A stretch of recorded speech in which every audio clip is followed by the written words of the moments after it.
मैं डॉक्टर केशव क्षीरसागर। मैं पिछले 10 सालों से प्रैक्टिस कर रहा हूँ और अभी जो सिचुएशन दिख रही है वो पहले कभी थी नहीं। हेल्थ केयर सिस्टम के ऊपर बहुत ज़्यादा लोड है। तो वो जो लोड है वो लोड कहाँ पे, तो हमें वो स्पेस फिल करनी चाहिए ऐसे हमको लग रहा था। 6-7 महीनों से हमारे जो ऑटो ड्राइवर है वो ऑलरेडी पेशेंट्स को फेरी कर रहे थे, पेशेंट्स को ड्रॉप कर रहे थे और काफ़ी पेशेंट को ऐसे ही ड्रॉप कर रहे थे, without cost, free of cost drop कर रहे थे। हमें कुछ दिन के बाद समझा कि अभी हॉस्पिटल में बेड मिलने को 4-4, 5-5 घंटे लगते हैं। तब O2 अगर रिक्शा में होगा तो पेशेंट के लिए वो जर्नी ईजी होगी। ऐसे भी कुछ केसेस आपने भी देखे होंगे, कुछ इमेजेस काफ़ी वायरल हुई है कि सांस जब ऑटो में पेशेंट होता है तो हॉस्पिटल नहीं मिलता है, इसके लिए उनकी जान भी जाती है।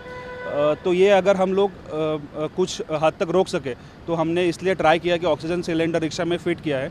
अभी हमारे पास 100 रिक्शा है इस ग्रुप में काम कर रहे हैं, उसमें के 97 रिक्शाज विदाउट O2 है। 3 रिक्शा में हमने ऑक्सीजन फ़िट किया है। हमारा हेल्पलाइन नंबर है जो हमने वायरल किया है। हमको कॉल्स आते हैं, उसके अकॉर्डिंगली उस एरिया में जाके हमारे ऑटो ड्राइवर्स पेशेंट्स लेते हैं। एम्बुलेंस में जो अभी ड्राइवर आपने देखे होंगे उनका एजुकेशन लेवल और ओवरऑल अंडरस्टैंडिंग और एक ऑटो ड्राइवर का अंडरस्टैंडिंग सेम ही होता है। पेशेंट जब पेशेंट का कॉल आता है, हमारे ऑटो ड्राइवर वहाँ पे जाते हैं, तो जो हमारा कॉल सेंटर पे जो आदमी होता है वो डिटेल्स लेता है, विथ O2 भेजना है, विदाउट O2 भेजना है, पेशेंट कहाँ से पिक कर रहे हैं, हॉस्पिटल से पिक कर रहे हैं, घर से पिक कर रहे हैं, सिटी स्कैन सेंटर से पिक कर रहे हैं। तो उसके अकॉर्डिंगली अगर उनके पास लोकल डॉक्टर ने प्रिस्क्राइब किया होगा कितना यूनिट ऑक्सीजन देना है, तो उतना यूनिट ऑक्सीजन हमारे लोग देते हैं। उनको उसके लिए हमने ट्रेन किया है प्रॉपरली और बाकी की चीज़ें बताया कि खुद का प्रिकॉशन कैसे लेना है वगैरह। अगर पेशेंट के साथ कोई डॉक्टर का एडवाइस नहीं है, पेशेंट घर से आ रहा है, तो हमारा डॉक्टर का एक टीम है जो उनको गाइड करता है कि कितना यूनिट उनको ऑक्सीजन हमको अवेलेबल करना है। उनके पास SpO2 चेक करने के लिए मीटर्स भी दिए हुए हैं। वो हमको बोलते हैं कि अभी पेशेंट का सैचुरेशन इतना है, पेशेंट को सिम्टम्स कितने हैं, और हम फिर उनको फ़ोन पे बोलते हैं कि आपको इतना यूनिट ऑक्सीजन उनको अभी लगाना है, और उस तरह से वो पेशेंट लेके हॉस्पिटल तक जाते हैं। रिफ़िल तो ऑक्सीजन सिलेंडर हो जाते हैं। हम खुद हॉस्पिटल में काम करते हैं तो काफ़ी नंबर्स में हॉस्पिटल सिलेंडर रिफ़िल हो जाते हैं। अभी जो हमने O2 सिलेंडर लगाया है वो O2 सिलेंडर अगर 4 यूनिट पे लेके जा रहे हैं पेशेंट तो 6-7 घंटे चलते हैं। 15 यूनिट्स पे लेके जा रहे हैं तो 2-3 घंटे तो कम से कम चल जाते हैं।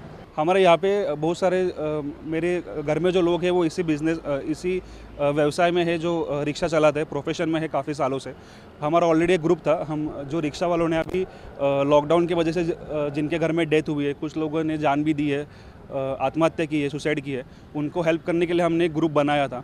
तो हम 1-1.5 सालों से उसके ऊपर काम कर रहे थे। लीगल गाइडेंस रिक्शा वालों को हम लोग अवेलेबल करके दे रहे थे 1-1.5 साल से। लोन के केसेस में उनको गलत इन्फॉर्मेशन मिलती है और उनको जो अब्यूज़ होता है, उनके जो राइट्स वायलेट होते हैं, इसके लिए हमने एक ऑर्गेनाइजेशन चालू किया था। तो उसका हमारा ग्रुप बना और अभी जो लॉकडाउन में सिचुएशन आए उसके लिए हम क्या कर सकते हैं, ऐसे हमने सोचा, तो ये आइडिया सामने आई।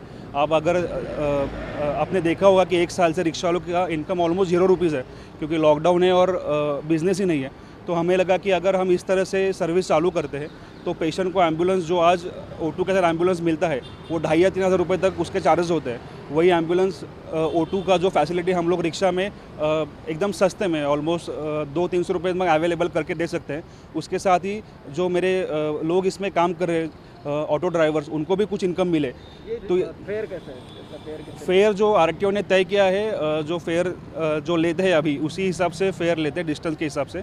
उसके अलावा 100 रुपीज़ ऑक्सीजन का एक्स्ट्रा चार्ज करते हैं, और जो O2 मास्क आपने देखे होगा रिक्शा में जो डिस्पोजेबल है उसका MRP 100 रुपीज़ है, तो उसके 100 रुपीज़ चार्ज करते हैं। तो कुल मिला के आधे से जितना ऑटो फेयर होगा उसमें ऑटो फेयर प्लस 200 रुपीज़ ऐसा चार्जेस लगता है। 300 से 400 तक होता है वो आधे पौन घंटे के लिए।